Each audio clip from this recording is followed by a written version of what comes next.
Kompas Bisnis hadir untuk Anda bersama saya Asri Gunawan. Informasi pertama, Saudara, Wakil Presiden ke-10 dan ke-12 RI Yusuf Kala melontarkan kritik tajam pada Menteri Pendidikan Nadiem Makarim dan sistem pendidikan di Indonesia. JK menekankan yang harus dibenahi adalah efektivitas penggunaan anggaran pendidikan, bukan jumlah anggarannya. JK juga menyinggung kinerja Nadiem Makarim yang luput mengecek permasalahan pendidikan dan jarang ke kantor. JK berpesan pada pemerintahan selanjutnya agar memilih Menteri Pendidikan yang punya kapasitas dan memiliki latar belakang dunia pendidikan. Kemudian Pak Nadiem, Mas Nadiem, yang tidak punya pengalaman pendidikan, tidak pernah datang ke daerah, jarang ke kantor. Katakan aja supaya yang depan jangan lagi begitu pilih menteri. Ya, untuk hal tersebut. Karena bagaimana berapa anggaran dikasih? Kalau CEO-nya begini, bagaimana bisa jadi? Kalau saya punya perusahaan, yang pertama saya siapa di dirut yang terbaik? Bukan berapa anggarannya, dirutnya gimana itu? CEO-nya gimana? Baru kita bicara program, baru kemudian bicara anggaran. Sri Mulyani akan tetap aja ketawa-ketawa, ya silakan aja gugat. Tapi tidak ada uangnya mau apa? Suruh pinjam lagi, di mana pinjamnya lagi, siapa yang bayar bunganya. Jadi dalam keadaan situ, maka yang harus dilakukan ialah bagaimana efektivitas anggaran, bukan menggugat anggaran. Kita bahas bersama Saudara. Sebelumnya, pemerintah dan DPR berencana mengubah ketentuan alokasi wajib anggaran pendidikan. Dana pendidikan yang selama ini mengacu pada belanja negara akan diutak-atik mengacu pada pendapatan. Kami tegaskan lagi, dari yang semula mengacu pada belanja, kini mengacu pada pendapatan. Sebagai dampaknya, nilai anggaran pendidikan dalam APBN berpotensi menjadi lebih kecil. Mengacu pada keterangan Menteri Keuangan Sri Mulyani, hal ini untuk mengantisipasi risiko belanja wajib agar tidak membatasi fleksibilitas ruang gerak fiskal pemerintah. Kita ke data pertama terlebih dahulu, Saudara.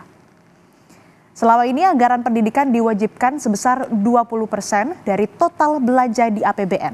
Patokan ini berdasar pada pasal 31 ayat 4 Undang-Undang Dasar 1945. Di sini negara memprioritaskan anggaran pendidikan sekurang-kurangnya 20% dari APBN serta anggaran pendapatan dan belanja daerah atau APBD untuk memenuhi kebutuhan penyelenggaraan pendidikan nasional. Kami pakai data nota keuangan sejak tahun 2019, anggaran pendidikan setiap tahun ini terus naik. Kita lihat di tahun 2019 anggaran pendidikan ini sebesar 492,45 triliun rupiah. Terus naik di tahun 2020 dan 2021 angkanya ini di level 500 triliun. Naik lagi di tahun 2022 sampai dengan tahun ini di level 600 triliun. Tahun ini, tahun 2024, 681,3 triliun rupiah untuk anggaran pendidikan. Dan untuk tahun depan, Saudara, bisa Anda lihat di tahun 2025 ini diproyeksikan perkembangan anggaran pendidikan atau anggarannya nanti di tahun 2025 adalah sebesar 722,6 triliun rupiah. Besaran anggaran pendidikan ini tercantum dalam turunan undang-undang tadi, tepatnya Undang-Undang Nomor 20 Tahun 2003 tentang Sistem Pendidikan Nasional atau Sisdiknas yang mengatur bahwa dana pendidikan selain gaji pendidik dan biaya pendidikan kedinasan dialokasikan minimal 20% dari APBN pada sektor pendidikan dan minimal 20% dari APBD. Bagaimana realisasi anggaran ini? Kita lihat data berikutnya. Nah, ini dia data realisasi anggaran pendidikan.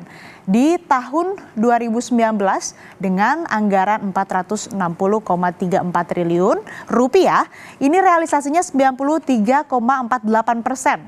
Di tahun 2020 turun realisasinya ini menjadi 93,09%. Turun lagi di tahun 2021 87,2%, di tahun 2022 turun lagi realisasi anggaran pendidikan menjadi 77,3%, dan di tahun lalu di tahun 2023 ini realisasinya sebesar 79,56% dari anggaran 513,39 triliun rupiah. Berbeda dengan anggaran yang terus naik, realisasi anggaran pendidikan alias anggaran yang terpakai justru semakin kecil. 2019 anggaran yang dibelanjakan di sektor pendidikan ini hanya 460,34 triliun atau rasionya hanya 93,48% dari yang disiapkan. Begitu juga dengan tahun-tahun selanjutnya, saudara.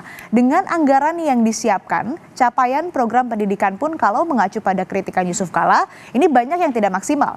Contoh, kami pakai keterangan Sekretaris Jenderal Kemendikbudristek Soeharti, anak usia 7-12 tahun 0,9% tidak sekolah. Sedangkan di anak usia 13-15 tahun angkanya masih 4%.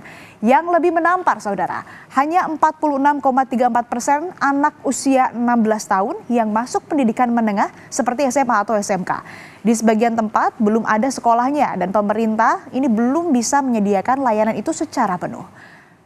Rabu 4 September saat rapat kerja bersama dengan Banggar DPR, Menteri Keuangan Sri Mulyani mengusulkan alokasi wajib anggaran pendidikan 20% yang selama ini mengacu pada belanja negara menjadi berdasar pada pendapatan. Tujuannya agar anggaran pendidikan tidak membatasi fleksibilitas ruang gerak fiskal pemerintah selanjutnya. Nggak mungkin semuanya dikunci terus nggak bergerak, itu nanti pasti akan crack. Sehingga bagaimana menteri-menteri keuangan selanjutnya itu tetap bisa punya ruang untuk manuver tapi tetap transparan dan tetap patuh pada konstitusi. Ini yang menurut saya perlu untuk kita bahas mengenai definisi anggaran pendidikan, terutama sumber untuk menghitung 20%-nya itu. Kami nanti akan mengusulkan bagaimana supaya bendahara negara ke depan itu tetap bisa menjaga APBN itu tetap terjaga sustainable, kredibel, namun juga tetap memenuhi kebutuhan pembangunan dan tetap comply atau patuh terhadap konstitusi. Ini nanti yang kami akan usulkan mungkin di dalam panja untuk perundang-undangannya.